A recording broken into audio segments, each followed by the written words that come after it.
Hello Aries, it's time for your weekly reading. This will cover April 22nd to April 30th, 2021. It is a very nice day, so my window's open and I'm kind of the allergic type. If you have heard my readings before, you might have heard me hacking away because spring and summer will tend to do that to me. So hopefully I don't have a coughing fit. I'm not feeling it coming on right this second, or a sneezing fit, even worse.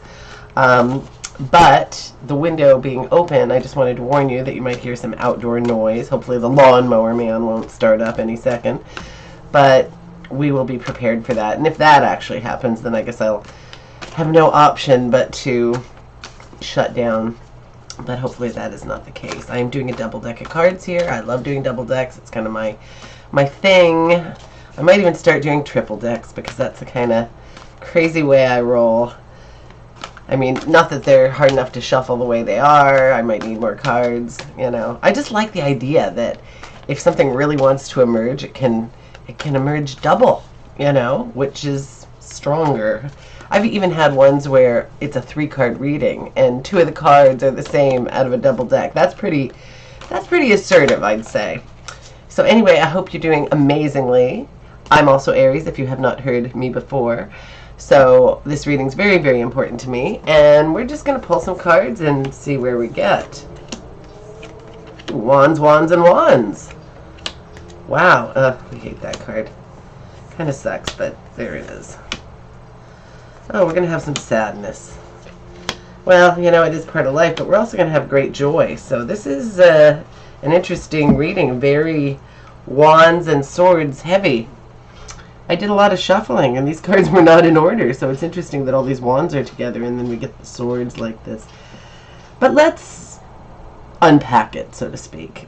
So, my boyfriend is the King of Pentacles. So for me, this automatically feels connected to me. So if you know a person who is the King of Pentacles, he's Capricorn, Taurus, or Virgo, an earth sign. They like to invest in things. They like to do things that stand the test of time. They tend to be good with money. They tend to be good with things that relate to the body. They're maybe even a little body obsessed. Sometimes a hypochondriac is a Capricorn, Virgo, or Taurus because they are so into the body. They're into earthy things, physical things. They are physical beings. So they're very into the body. Sometimes you'll find them as EMTs and various things that relate to the body. Not, well, I don't want to say not so much doctors. I mean, they can be, certainly. But it's not like there's a disproportional number of doctors who are Capricorns or Taurus or Virgo. Anyway, he's stable. He's a little slow-moving. I'm not just talking about my boyfriend. I'm talking about earth signs in general. They're very solid, but they are willing to wait for things. They don't rush into things impulsively. I'll give you an example. My boyfriend talks about the word capricious like it's a negative. I'm Aries. To me, capricious is a positive. It's one of the best things ever, is to follow a whim. I mean, that's what life's all about to me. So you might say we shouldn't be together, but I don't know. It seems like we have things that enhance each other. But you'd be right, because should you be with somebody just like you, or should you be with somebody different? I mean, who, let me see if I can say this and make the English not sound ridiculous, like when you say that. What person who is an Aries would not love to be with another Aries? I don't know. I can't imagine anything better than being with an Aries. I mean, they're the best. So, just food for thought. Although I do love my guy. He's amazing and wonderful. I'm not trying to discount that. I'm just saying that we need somebody who feeds our fire. And, you know, whoever that may be for you, great. But I think an Aries would understand that quite beautifully, because we're such, you know, we're a little out there. We're very, very fiery. And on the note of fiery, we have all these wands. So this card, I used to think this was a very simple card. As time goes on, I think this card is more and more complex. So this is somebody who's either got too many responsibilities, too many tasks. We Aries tend to take on too much. We function well in that, typically. But, I mean, you're still only one human who can only be in so many spots at a time. And if you're like me, there's always this juggling act, you know, that's kind of crazy. And so I'm guessing you might have some of those issues also. Then we've got this guy, who, this card typically refers to work. So does this one. They don't have to. They could be about anything you do in life. Anything you're trying to make work. Anything that in your daily life you do. If you're a homemaker and you're home all day, that is your kind of work, right? So that's what we'd be talking about here. If you're a person who's retired but you're gardening all day, and you know, I know that sounds kind of basic, but you know, that becomes a person's life, the act of doing that. And it can relate to that. It can relate to anything that is your work in life. So anyway, this person is in action and doing things and accomplishing things, which is phenomenal. But there's some defensiveness. This person's maybe been burned a little bit in the past. Life has not always been easy. And so there's this little bit of defensiveness. It's not even bad, okay? It's not even like bad defensiveness, like you can't function or you are going to be a jerk to everybody. It doesn't necessarily mean that. It means just you're on guard. You're not going to put up with too much nonsense. You're going to be wary of other people. You're a bit jaded, maybe. You know, it's okay. I can certainly relate to that. But then we have the, you know what, let's wait for the victory card. Let's just wait for the victory card. Let's plod through some of this other. So we've got the Ten of Swords, which is a crappy card all the way around. There's no denying that this card is not good. Often a card of betrayal, whether real or perceived. Let's face it, it's kind of a crappy world with a lot of crappy people in it, so maybe somebody is betraying you, and if that's the case, you know, time to get rid of that person. Because there's not really much you can do about somebody who does that sort of thing. You feel backstabbed, or you feel completely defeated, one of the two. I mean, I understand that feeling. Been there, done that. I'm not saying I'm not even feeling it now, because there are all kinds of issues in life that... So, yeah, for me, this is kind of accurate. It's not the worst time in my life, but it's not great. I've got so many obstacles that are ridiculous. I don't know about you guys, but I just feel like no matter what I do, my feet are in cement, and there's so much more to do to make even the tiniest thing happen and fit into the right groove, you know? It's just like there's so many obstacles always in my way. Now, that's not really what the card is about. It's more of a card of defeat, betrayal, really feeling like you're done in. But, you know, if enough stuff stacks up, you can feel this way. You just can. And then there's this card, the Nine of Wands, or pardon me, Swords. Also sort of related because it's about the anxiety and the worry and the trepidation about what the future is going to hold for you. You know, it just seems, and a lot of people right now, I hate to equate this to the world situation or whatever, because it doesn't have to be. It could be just about our personal situations. But there's a lot of doubt about everything right now. We can't even plan anything properly. We don't know what's what.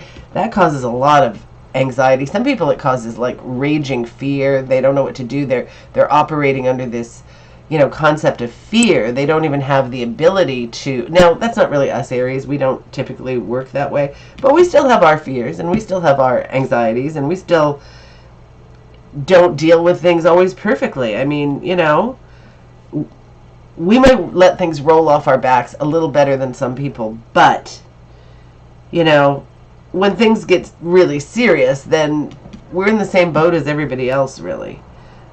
Although I will say we tend to feel a little more empowered because we have something we can tap into, which is that internal power, which is very, very important for us.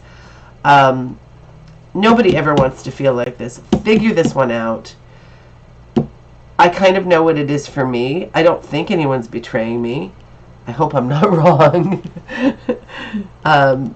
I will try to be on top of that. But I definitely have my moments of defeat, and they sort of go in waves, just like any painful thing. And the anxiety and the worry and the concern and the torment, I mean, that's a tough one. And then we've got this card, the Six of Swords, which gives me a bit of hope along with the Star. This card is about whatever your thing is here, these thoughts. Now remember that you're not really pierced by swords. These are thoughts, they're air, they're concepts, sometimes they're clarity, they're truths that we need to know. And sometimes if we are being betrayed, or if somebody's doing something wrong to us, and we find this out, as bad as it feels, it's still the truth. Being pierced by the truth may be painful, but the truth running through you is what must happen to move on to the next stage where you can find all the things you want. So this card is I won't say a wonderful card, because there's this carrying your baggage or your pain with you a little bit, but you're on a journey to the next place, and you're in motion. And this is good for us Aries. We have to always be in motion. We stagnate and we die. It's sort of like a fish that can't stop swimming. You know, we have to keep moving. And here we are moving. We're moving. Yeah, there might be some pain. There might be some past stuff that is bad and annoying, and we have to deal with it, okay? But we're not going to let that stop us. We're moving on to the next phase. We're going to find the peace and the sanctity and everything we have to find to make everything work out right for us. And we're going to do it. We're determined. We're going to do it. Swords have an element of determination to them. Then there's the Star, which is all about hope. Positive, positive, positive. Not blind hope, but purification and creating a life we want, which will give us that hope, that feeling that we need to have. We all need to have hopes and dreams to move on. We all need to have that. It is what drives us. And we, Aries, we have to have that almost to a point of fantasy. We're very good at creating something in our minds to make us, be driven.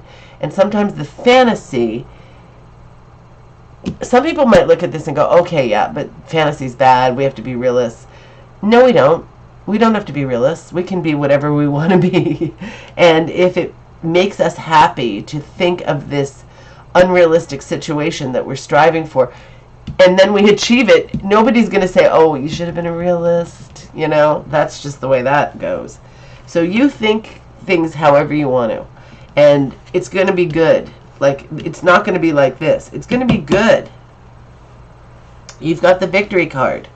The Victory card is about victory. The Victory card, the Six of Wands, I'm going to say the Six of Wands is the end point of the Six of Swords.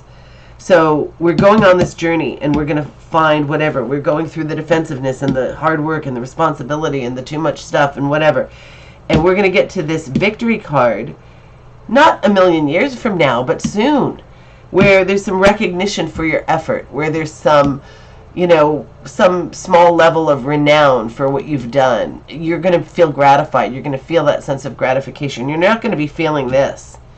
You're not. This is in there, I'll be the first to admit, but this is where we're headed. Victory, and not only victory, but justice. Because justice is kind of, well, justice here can be legal.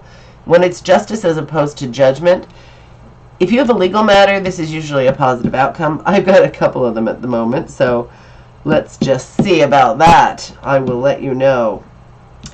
But justice can also just mean justice in general. Maybe somebody should have apologized about something a long time ago, and they didn't, and they might just pop up and surprise you, or do something nice for you, or something will come. It can be on a small scale, it can be on a large scale, but justice is in the cards, and you will get some kind of justice. So then we've got the King of Pentacles, which I've already described. This could be a person you know. If it is not a person you know, then this card could be popping up to help you to be a little bit more grounded, to be a little bit more earthy. We're not really like that, Aries. We're fiery, you know, we're not earthy. And so, I mean, I do tend to generalize about us, Aries. I know that if you're, you know, depending on what your other signs are, your rising signs and what have you, you might be a bit more earthy. But the point is that generally speaking, Aries are very specific in the way they operate. But if you have these tendencies, this might be a side of you. And if that's not the case, if you're a little bit too whimsical, like I sometimes can be, then perhaps this card is popping up to say, hey, you know, don't spend so much. Don't be so capricious. Instead, think about things and be a little bit more of a slow investor and be willing to let things stand the test of time. Don't follow every whim that comes along.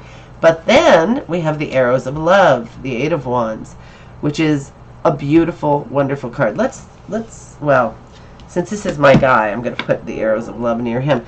So the Arrows of Love is all about something coming in fast and furious. It does not have to be love. It can be anything that's in action, fast action. Maybe you want to start a business. Maybe you want to have maybe you have a brilliant idea, and all of a sudden you start writing a book, and it just starts taking off, and before you know it, you're halfway through, because it's an active card. I mean, it's so active. It's coming in like arrows, you know? And it can be love, and when it's love, it's amazing. It's that rush of love. It's not something that kind of starts out slowly and goes somewhere. It's exciting. You know, action is exciting, and fast action can even be more exciting. And so, I mean, I'm not going to say this is the best reading in the world. We've got these cards, which are, you know, troublesome, bad. But we also have all these cards that are so good. Like, I mean, the Victory card, the Arrows of Love, the King of Pentacles is very powerful. Justice is very powerful. The Star is super powerful. And these cards are not necessarily terrible. They're just, you know, they're sort of about work and about progression, and all that stuff is not always the easiest thing in this life. So I understand how this works for me, and I hope that you can sort of figure out how it works for you in your life. And I want you to have an amazing beginning of summer. I want you to have the best, you know, the best week anybody could ever have. So I hope you take this and can work with it. And, you know, even when things are wrong, it's better to, like, face it and just have it glare into your face than to, you know, stick your head in the sand. We don't tend to do that, Aries, but it's such an unhealthy thing to do. It's better to deal with it. Painful things are better to be, you know, received and gotten over. I don't want to say healed, because when people get too into this, I'm healing, I'm a survivor, that is not always the best mode, because then that becomes an identity unto itself. So I want you to be doing great. You're in motion. You're moving. You are moving. You are an arrow yourself, Aries. So have a wonderful week, and I hope to talk to you soon.